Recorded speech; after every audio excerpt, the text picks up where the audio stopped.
বাবা আমি ওকে ভালোবাসি। শোন, এসব রাস্তার কুলাঙ্গার ছেলেদের আমার ঠিকই চেনা আছে। সরি, কি বললেন? তুমি একটা জানোয়ার সন্তান।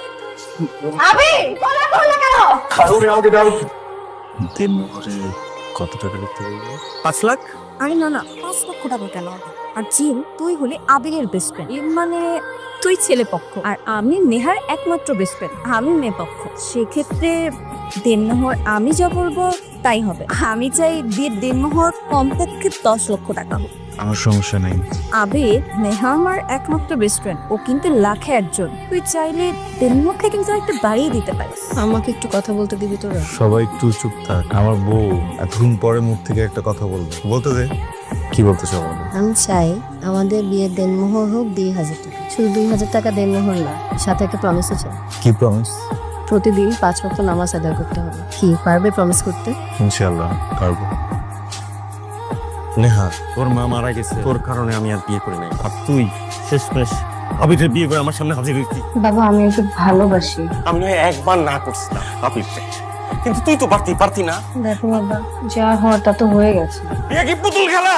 বাবা এই ছেলে, কুলাঙ্গার ছেলে, বাবা মায়ের সম্পর্কের বিষয় তুমি জানো? হইছো তো এতিমখানায় মানুষ, বাবা মার মনের কষ্ট তুমি কি বুঝবা? হ্যাঁ, বাবা তুমি সাথে এইভাবে কথা বলো না, একটু ভালো ছেলে।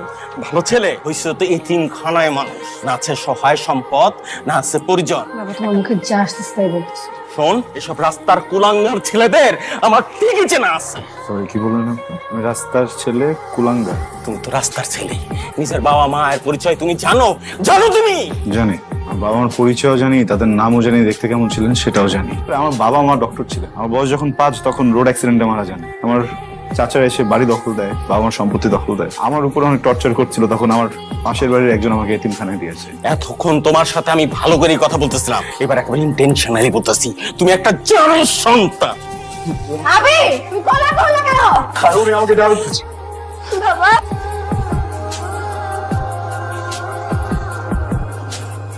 তোমার বাবা কি কোনোভাবে আজকে উত্তেজিত হয়েছিল? ঠিক ভাইয়া। হার্টের পেশেন্ট, তুমি সেটা জানো না? যাই হোক, ওনাকে যতটুকু সম্ভব টেনশন ফ্রি রাখার চেষ্টা করো, আর ওনাকে কোনোভাবেই উত্তেজিত করো না।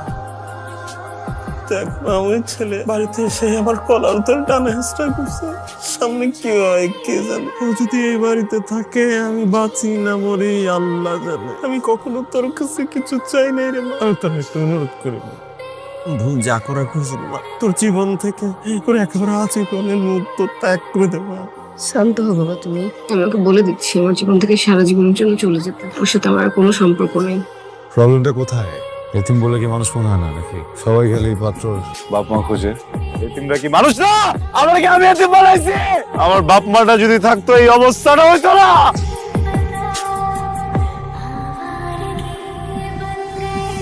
দুজন কানে ধরো, বলো ও তোমার বোন হয়? হ্যাঁ, এই মেয়েটা এই ছেলের সাথে প্রেম করতেছে, ছেলেটাকে 2 দিন পর ছেক দিবে। তোর সারা শরীরে তো মদের গন্ধ আসতেছে। স্বাভাবিক, মদ খাইছি, পারফিউমের গন্ধ আসবে নাকি? আজব। আপনি জীবনে কাউকে ভালোবেসে কষ্ট পেয়েছেন? অনেক বেশি কষ্ট পেয়েছি। আমি যাকে ভালোবাসতাম, আমার প্রেমিকা, তার সাথে আমার বিয়ের ডেট ফিক্স হয়ে গেছিল। সে আমাকে ছেড়ে অন্য আরেকজনের হাত ধরে চলে গেছিল, কিন্তু আমি আপনার মতো পাগলামি করিনি। আমি নিজেকে ওভারকাম করে নিয়েছি। এখন আমার পজিশন দেখেন, আমার প্রেমিকা আমাকে দেখে এখন জেলাস ফিল করে। আপনি কি করছেন? ভালোবাসার নিচে যখন তলে যাবে, তখন যদি বাস্তবতা এসে আপনাকে হিট করে, ওই যে বললাম না, কলিজা পুরো বারবিকিউ হয়ে যাবে। ভালোবাসা এমনি পরে, আকাশ থেকে পরে, টুপ করে পরে, আর মানুষ হাঁটে আর পিছলে পড়ে যায়। বারবার আসে আর বারবার পড়ে যায়। পড়ে গেলে কি হয়? মানুষ পড়েই থাকে, ওঠে না। এ আপনার বন্ধু না? জানি যে বোঝান। দেখ আপির, তোর একটা চিরন্তন সত্য কথা বলি, তুই যতই ভালোবাসার মানুষ হস না কেন, কোনো বাবার কলার যদি তার সন্তানের সামনে কেউ ধরে, তার সন্তানটা যেভাবে রিয়াক্ট করতো, নেওয়াও ঠিক সেইভাবে রিয়াক্ট করছে, আমিও ঠিক সেইভাবে রিয়াক্ট করতাম, তোর থাপ্পড়ই দিতাম না। জীবন থেকে নিয়ে গেছে, জীবনে গেছে, এইসবগুলোর এক কথা কবি না। শোন আবির, আরো একটা কথা কই তোরে, শোনা, তোরে প্রতি মাসে স্যালারি কে দেয় জানোস? আমি না, নেহা চাইলে নেহার বাবার বইলে সবকিছু ঠিক করতে পারতো, কিন্তু তোর জন্য করতে পারে নাই। কারণ কি জানোস? তুই সাপোর্টিভ না, তুই হরলিক্স খাওয়াই ব্যস্ত ছিলি। নেহা আজকেও তোর জন্য করছে। কেমনে জানোস? এই যে থানায় যে গেছিলি, থানায় যাওয়ার পরেও তুই জামাই তো কেন খাইলি না? Because of Neha. নেহা বিয়ের আগে তোর কাছে কিচ্ছু চাই নাই, জাস্ট একটা প্রমিস চাইছিল। প্রমিসের কথা কি মনে আছে তোর? তুই তো হরলিক্সের ভিতরে চলে গেছস। কারে কি বুঝাইতেছি আমি?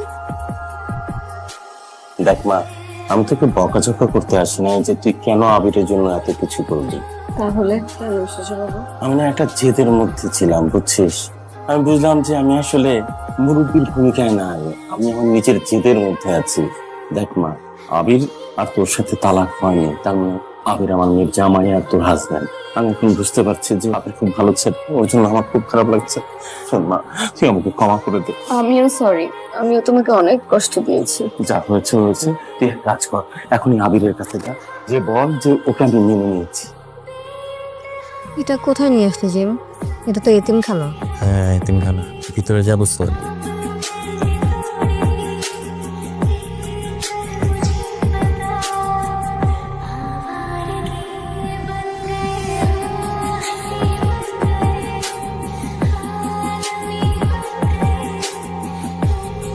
কাউকে না বলে এখানে চলে এলে যে?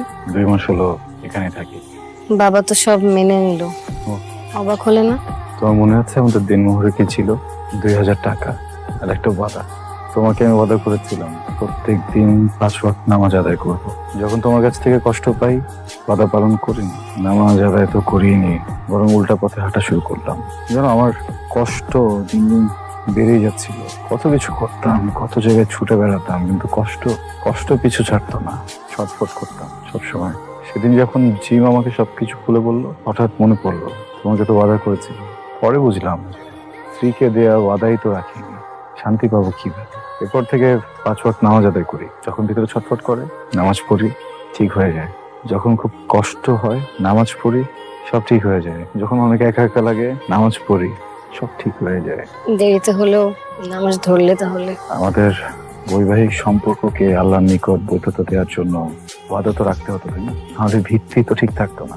যেন এই এতিমখানাটা শুধু একটা এতিমখানা না, এটা একটা বাড়ি, এটা পরিবার, এটা স্মৃতি, এটা আরাম। আমার শৈশবের স্মৃতি।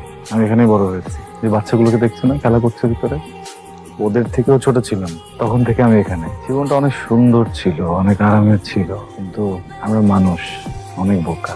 বড় হওয়ার পর এই জায়গাটা ছেড়ে চলে গেলাম, আর কখনো আসিনি। মনে হতো এটা সুন্দর না, বাইরের জগৎটা হয়তো অনেক বেশি সুন্দর, কিন্তু পরে বুঝতে পারলাম বাইরের জগৎটা অনেক বেশি বিষাক্ত। তুমি সেদিন বাবার যে ব্যবহার সেটা মনে রেখো না। ও কবে ভুলে গিয়েছি। মহান আল্লাহ তাআলা আমাকে ক্ষমা করার শক্তি দিয়েছেন। উনি তো মুরব্বী মানুষ, আমারই ভুল ছিল। আমার উচিত ওনার কাছে ক্ষমা চাওয়া। দেখো সেদিন আমি আসলে বাবার শরীরটা এত খারাপ ছিল, বাবা যা বলছিল তার কথার সাথে তাল মিলাচ্ছিলাম। কিছু বলতে হবে, আমি বুঝি। নেহা, আমরা কিন্তু চাইলে আরো অনেকদিন প্রেম করতে পারি, আমরা কিন্তু তা করিনি। 3 মাসের মাথায় বিয়ে করে ফেলেছি, সম্পর্কটাকে আল্লাহর দৃষ্টিতে বৈধ করেছি, তাই না? আমি তো কখনোই তোমাকে স্পর্শ করিনি, জানিও না তোমার হাতটা ধরতে কেমন লাগে। যদি কিছু মনে না করো, আমি একবার কি আমি তোমার স্ত্রী, তুমি আমার হাত ধরতে পারো।